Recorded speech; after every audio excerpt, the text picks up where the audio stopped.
Unoona ndichiri kugona kuimba. Amen. Ngaukudza Mwari zvakanyanya muSunday yanhasi. Sunday iri kutaurwa nezvekuva mwenje wepasi. Sunday iri kutaurwa nezve the demonstration of power. Amen. Ndoda kuti Mwari andibatsire. Mazuva ano ndakadzidza kuparidza.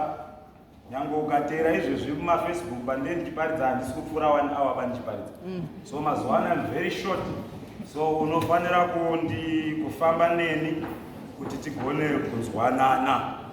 Haleluya. Unoziva kana uri kuenda ukanzi uri kundoparidza wamwe tine pfungwa yekufunga kuti pamwe ndinofanira kunatsogara ndichiverenga zvakanyanya nekuziva mavhesi. Unogona kuziva mavhesi asi ukashaya kuudza vanhu. Chinhu chinondikoshera ndechekuti ndikaudzwa kuti ndiri kuparidza handisweri nebhaibheri, ndinoswera nemweya waMwari. Ndoswera ndichitsvaga Mwari, ndoswera ndichinamata zvakanyanya. Chikonzero ndinonzwisisa kuti kune vanhu vanogona kutaura but vasina chinogona kubatsira vanhu. Koita munhu anogona kuuya pano ita ungataura zvisina musoro but vanhu vakatokomborera. Chakomborera haasiri iye but mweya waMwari uri pamusoro pake. Amen. Ndava izwi rese rinobuda pamuromo womunhu wakazodzwa rakazodzwa. Amen. Hazvinei rinosaunda sekunge risina musoro. Ndosaka Paulo ari kuti vhangeri iri kumunhu wenyama haagoni kurinzwisisa. Nokuti ivhangeri rine zvakawanzika zvemweya waMwari. Amen. Saka nyangwe ukataura zvine musoro but zvisina mweya waMwari hazvina musoro.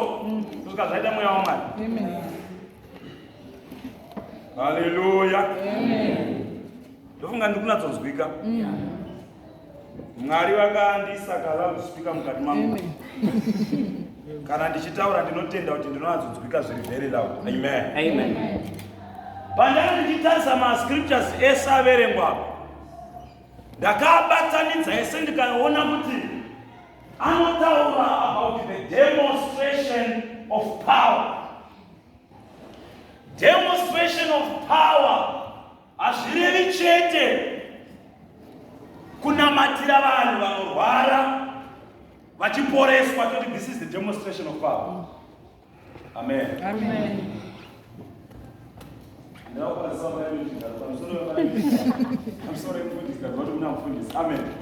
Mavhangeri ndotsika yedu hatikwazisika zvinhu asikatikakasirina yedu.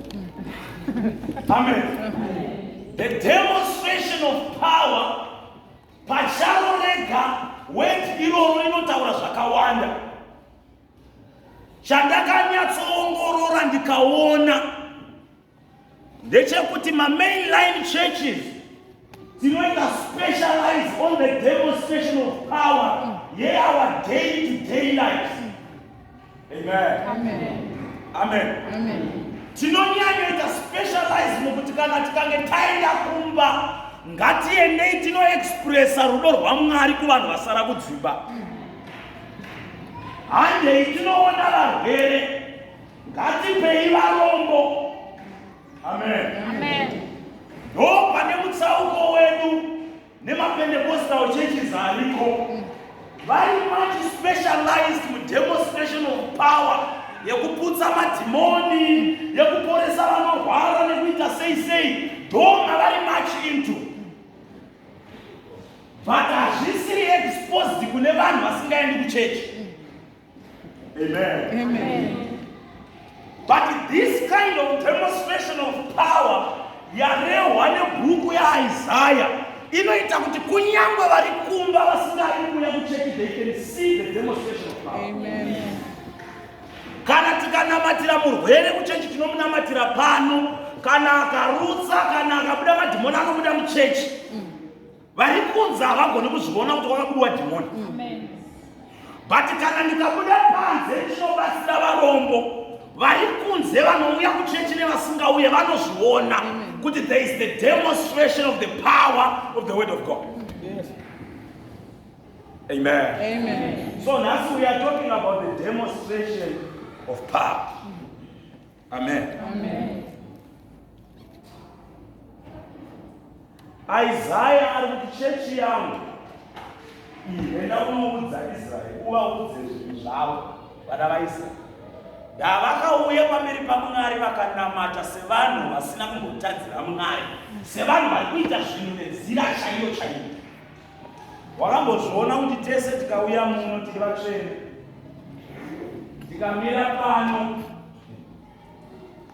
pane himwe imwe yandinoda inoti zengiro dzinopenya upenyezo zvakadaro uchinyaso Pendezera zuva guru rokutongwa Yeso muga Wea wambo Wea upenye sezoasha Naonewe usatewa wakudoka. pane panonzi zengirosi inopenya newewo upenyewo zvakadaro. Chinhu chese chinopenya kana chikapenya chinoonekwa. Ndakangana kuti ndatichida kuya nazvo asi ndinotenderwa kudemonstrate kenduru kenduru tikadzima moto uri pariri hausi mwenje ikenduru unoitwa mwenje nokuda kwemoto uri kupfuta pamusoro pawo. Tinogona kuva vatendi kana tiri kuno kuchechi, but hatitwe vatendi nekuatenda service. Tinoitwa vatendi nokuda kwamabasa.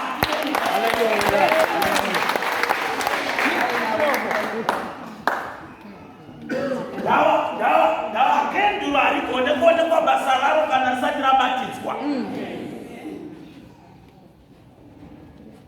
Unogona kuva muno muchechi tigokugadzira tigokuisa kashinda tigoisa kumusha taigadzira marambi ndakapinda kunzemba chapita taitonotenga parafini togadzira rambi waigona kuisa rambi rako parafini wapedza ugoisa tambo yacho mai vagoti haisi kunatsoita regai titsvage imwe inopfuta but yaisapfuta kana pakashayikwa machisa anobatidza. Alright. Tine vatendi vakagadzirwa marambi iko zvino izvi. Vane fuel irimo, tambo irimo. Vati vakadzimwa kuti no.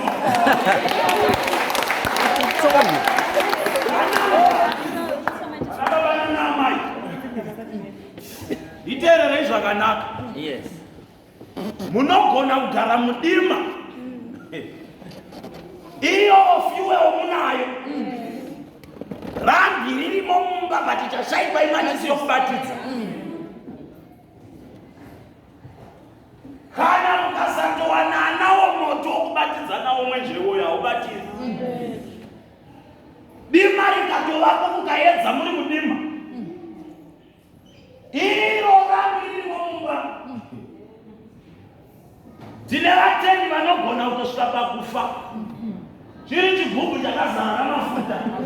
Tambo iripo. Vati kuti vaitewo mwenje wavhenekera vanhu. Zvanetsi.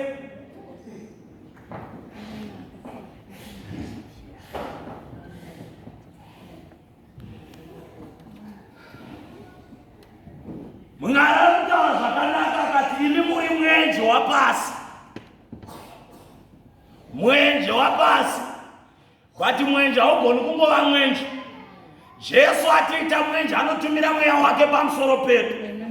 Ndo inova machisi akauya kuzotibatidza. Kana ukabatidzwa nefiwe unoona kuti yakupera. Amen. Mutendi haagoni kuona kuti anofanira kudzidza more about God kana asikaperi. Mukasashanda hamugoni kuona kuti munofanira kuwedzera zvinhu kusvika maamushanda. Amen.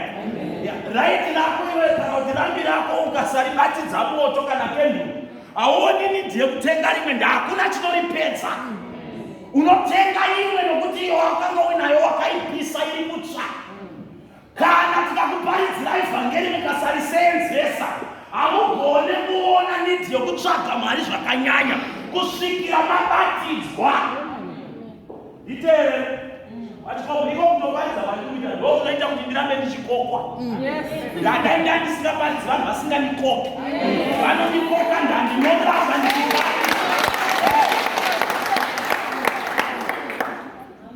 Zvinoita kuti vanhu varambe vachikudaidza. Zvinoita kuti murambe muchatenda ruwadzano. Inhauyo kuti makaongorora mukatifanira kadzidza tinenge pakupera baba. Ndinofanira kuramba ndichienda kugovera rega wega kunodzidza. Ndavarambi vangu vakabatidzawo. Ndiri kudana nababa nanamai vanobva pano vachitaura ndinoda kubatidza rambi rangu. Vhiki parinopera rimwe vhiki ndoda kubatidzazve kuti ndirambe ndiine mweizvo mumamangu.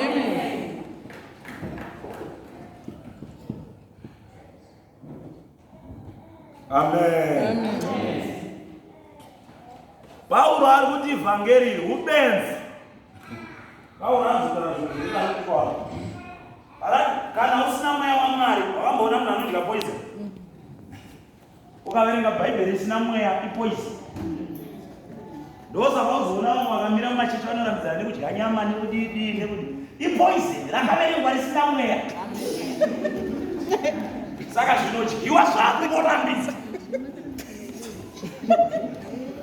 Tinawo vanhu vane shoko. Unozviziva kuti chii? Kana munhu wese akaenda kuchipatara uziva ukapuwa wrong medication, ukaramba uchimwa mapiritsi iwayo usurwara nechirwere ichocho, you will become resistant.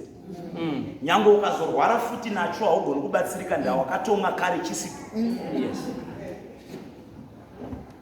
Saka tine vanhu vari kumwa vari kuramba vari kudutira vanhu. Zvarapa maibhoiwe hapana. Muri kungomwa bedzi kumba Sunday to Sunday muri kuya toparidza mudaparidza. Maiteina nirimo. Hamucharwara chaiko tikakuparidza hamuchanzwiba. Ndosaka uchiona vanhu vanonetsa kuti kana akauya anoita sekunge akuziva zvese. Inhau yevanhu vari lodheti kare vakaramba vachimwa mapiritsi.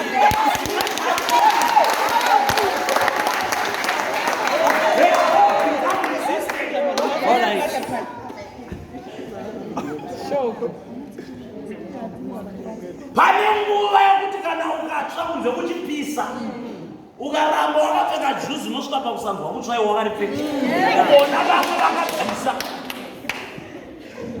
Ndamaita ovha Juma akapfeka juzi. 8 dzakwana 12 dzikasvika munaro juzi renyu kusvikira unozva zvinoita chigaira kana nzara chai. Pane nguva yaunoinzwa kusvika yanyarira yega. Wakutenga wakabvira usina. Ndozvafanana nemutengo wokuti kana akaramba achinzwa shoko asingarishandise anoramba akadaro kuita mbishi chaiwo. Warambo anotindiwa. Tiri kutaura masikati anaya nokuti Paulo uri kuti muri mwenje. Pane mubvunzo wabvunzwa kuti ndiani wakatungatungidza mwenje agoukwiribira netswanda. Kuno tikauya pano, ndauya pano sekamachisi pano. Izvezvi ndiri kubatidza ipapa. Umwe achikobuda panze apa atomumapuwa kakakwana. Akutokwiribira vadabva kubatidza. Vanhu vane tutswanda mumaoko mavo. Vachikobuda panze sikasikana vamamai. Vachikobuda panze vakosika vanozviguru. Vachikobuda panze havabviri taura zvivasivasii. Vachitaura kwavasina kuswera. Zvedaitswanda pasi nhasi. Rabatidzwa ngariswe pakakwirira munhu ariwoyo. Rakafanira kuonekwa mwenje kana wabatidzwa. Nyika ngaione kuti muri mai vanonamata. Musaonekwe nedhuku renyu hatinei naro. Tine basa nezvamunoita musina dhuku iroro.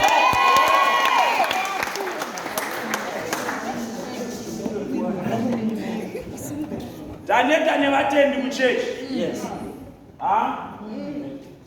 Akuru vakachembere masikati. nopedza kuhamba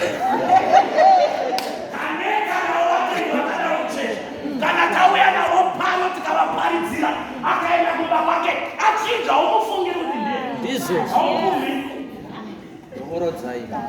hatitozivi kuti vangani vatakasangana navo matreni vakadikisa vakamira panga pasingaite kuti nditi ndivo ndava mwenje wakaudzima vachioma munozikanwa nebhotaro munhu wotochinja kutya kuti pandaonekwa paite chechi yaMwari yakafanira kuita chechi tasvika musizeni yokuti simba raMwari ngarionekwe. Ndiri kumba kwangu vanhu ngavazizo ndinonamata Mwari kwete nemahimu. Kuna vanoonekwa kuimba maningi handizvo vanhu vanotoda kuona mabasa amunoita. Kumusha kwamakavorwa ndizvo zviodha vanoita odha vangamegorwa kubva kuSouth Africa munhu wezaita odha ndamakuya iwaiwo kana makuzouya izvo pamunoenda kuKrisimasi egore rino ngavafare kumakuya. Tine vanhu vasingagoni kuvhenekera vanhu abva ataura zvakanaka kuti kana ukaita zvandakavaira mushoko rangu ipapo chiedza chako chichakuvhenekera ende kururama kwako kuchakutungamirira. Amen. Tiri kuda vanhu vokuti vanoti kururama kwangu ngakunditungamirire. Ndine kwandinodawo kusvitswa mugore rino iri. Ndinoda kutsvagawo nherera ndidzipowo zvokupfeka. Ndinodawo kuti kwandakaberekwa vako vana vanoenda kuzvikoro zvinodhura kuSouth Africa. Wababa mukuru izvezvizvo kutoti muti atese tinoenda kuseya mwana ungaonera mwana wesoko arimumunzi. Nekuti iwe wako vanenge vakatsvukirira vevamwe nezvigamba nei mukristu arimo kana vasvika vanenge vari kuita mukristu saneti haiona bicharo hanzi vanonamata sekunge vanhu vakaita zvakanaka pamberi paMwari kuita kunge magraduates aMwari. Tine vanhu vakagraduate unozwa kuti ini ndinogara pasi ndaitona ndikati ndinogarawo pasi munoparidza nditondiparidzira kana ndikatoona paine pandabatwa ndoenda kuti munhu waMwari apa mandibata ndibatsirei ndinoda kuponeswa ndichitoparidza so ndinozviziva kuti ndinofanira kuva mwenje ende ndinoziva kuti ndine pandinokunika nawo. Haikona vanhu vakarurama pese tinoda vanhu vanoti Mwari ndinodawo kuedza kuti ndive mwenje woramba uchidiridzira upenyu hwako kwete kuva munhu ari so stagnant ari so stitch kubudisa munhu akaomera kudzidza akuuraya kunosimudzira iwewe ukaenda zvakanaka nokuti zvakadzimba ngeri makaita basa ramakavaparidzira nendi story iwe ndionongo uriko wega. Amen. Yesu muka weawa enya Yesu asha nawe usatiwa wakudoka Yesu muka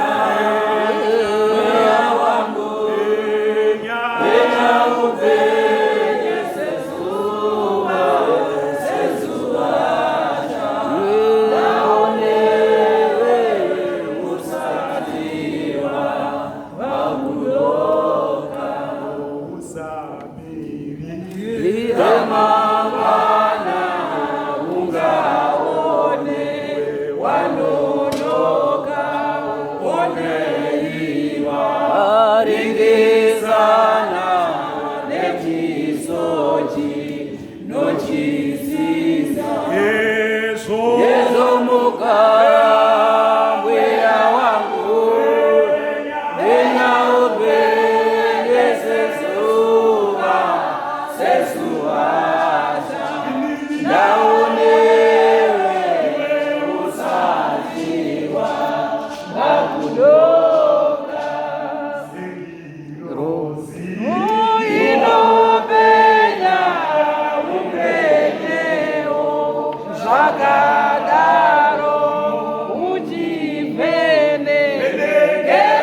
kudenga andiudza kuti ndakafanira kuvheneka.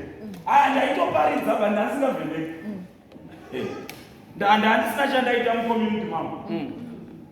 Ndinochallenge madzimai kaini kudengezera mugongo pamusoro pangu apo ndisina kubata. Ndifamba nawo chama.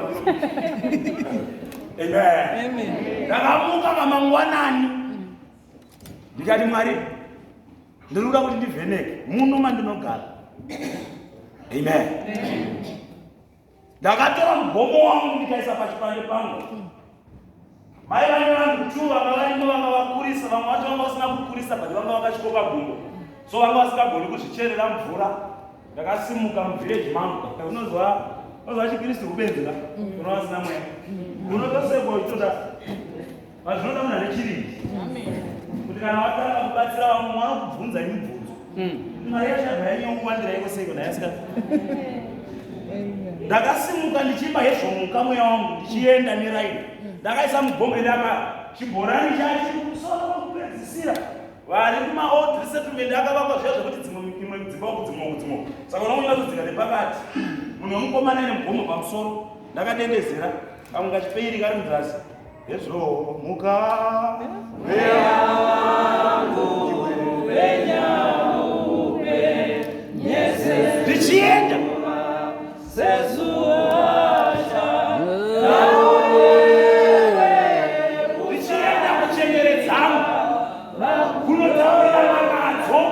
Ndasvika ndotaura nyaya nadzo, tokurukura nyaya ndokuenda mugomo wangu, ndotakura mugomo wangu ndodzokera kumba kwangu, ndisina mari yandapiwa, ndisina kana chandapiwa, zvandaida kuratidza community kuti tiri mwenje unofanira kuvheneka mucommunity yedu.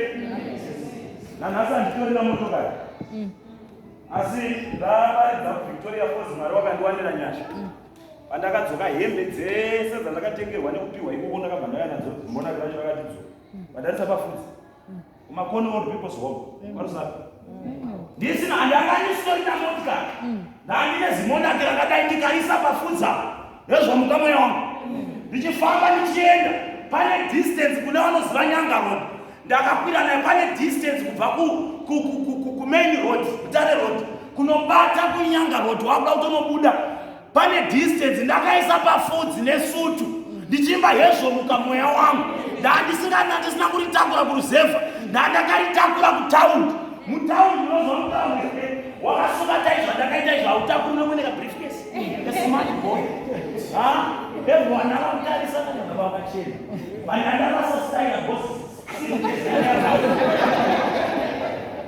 I was going ndichitaura kuti ndinofanira kushaina.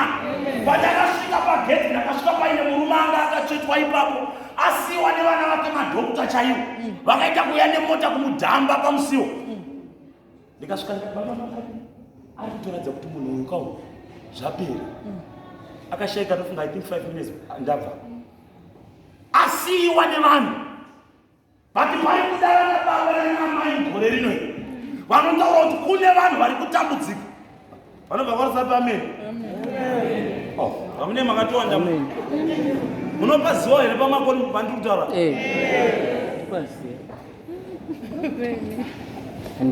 Tine basa rokuita sechechi yaMwari. Kunoda kudzokerwa kwatakabva kunyange kuno kwatiri. Mwari wokudenga ngaarangarire mumwe munhu.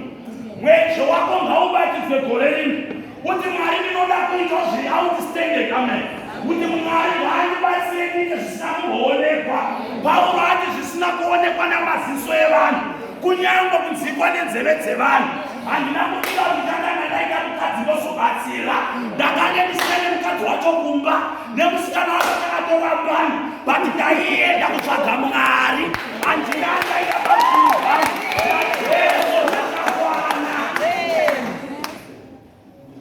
Tinoona vanoda kambani kuita zvinhu zvaMwari. Kuti akaisa pagurupu kana pakati satiendi, iye anobvarisa kazvinotoita ndega. Wegaenda vanomudzwa kuti wakaenda. Wegaenda ngavazvizive kuti uripo. Chakandisvitsa pano inhau yekusema gurumwandira. Ndakataura kuti ini ndiri mwenje wakabatidzwa wega. Ndakatendeuka handidi gurumwandira. Ndinoda kuti ndega. Pamwe pacho chitoona kuti section iri kutorama. Vanozonzwa kuti amainingi vanga variko. Toda kutenda Milton nekuuya. ndandakatomirira yasangani vanzi manonzi ndachiuya newo chechi yaMwari ngaipone tive mwenje unovheneka patinofamba tive mwenje kwatinotenderera kwatinoenda iva mwenje kubasa kwako iva mwenje ngavazvizive kuti tine mutendi ari pakati pedu. Amen. Amen. Mwari wekudenga ngaatiitire zvakanaka. Haleluya. Nyasha dzaMwari ngadzive pamusoro pedu.